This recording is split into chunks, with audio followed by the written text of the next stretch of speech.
Yes bana, mambo vipi? Kwa wale watu ambao wanahisi bwana Oscar anatania kwenye swala zima la muziki bana, basi wamechelewa. Ikumbuke kwamba Oscar pia maarufu kama mtangazaji wa Wasafi kupitia kipindi cha Jana na Leo, pia ameweza kuingia rasmi katika masuala mazima ya muziki wa bongo flavor, lakini pia yeye yupo katika engo ya hip hop, na aliweza kusema kwamba yeye ndiye msanii pekee ambaye anakuja kuleta mapinduzi kwenye swala zima la hip hop kwenye muziki huo. Sasa ameshakwisha kuachia nyimbo yake ambayo inafahamika kwa jina la Mniombea, ambayo ameweza kumshirikisha John Makin, lakini pia masuala mengi yaliweza kutokea. Mara aliweza kuitwa Basata na watu wengi wakahisi kwamba mshikaji au kuna baadhi ya vitu ameweza kuzingua, so anakwenda kuhukumiwa na vitu vingi kibao, lakini kumbe kitu ambacho alikuwa ameitiwa kule ni kuweza kupewa mwongozo katika swala zima la muziki. Unajua muziki unaongozwa na viongozi ambao wanapatikana kule Basata, and then kuweza kupa sheria tofauti ambazo zinatakiwa kuweza kufuatwa katika muziki ambao unakuwa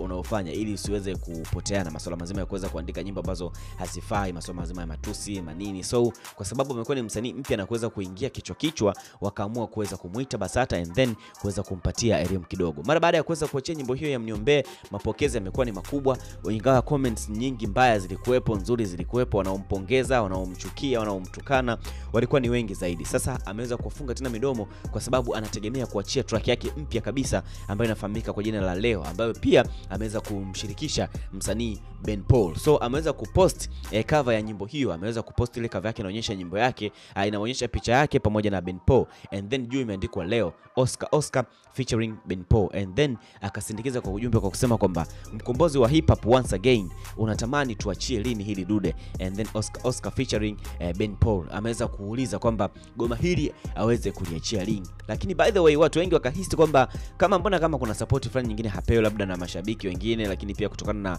wasanii wengine tofauti. Diamond Platnumz, mmoja kati ya mabosi zake, pia kupitia Wasafi FM pia aliweza kuposti na yeye ile cover katika Insta story yake na kuandika kwamba ameweza kuposti ile cover ambayo ameipost Oscar, and then kwa chini akaandika kwamba nimewaambia hip hop mabegani kwa Oscar mkazani na watania.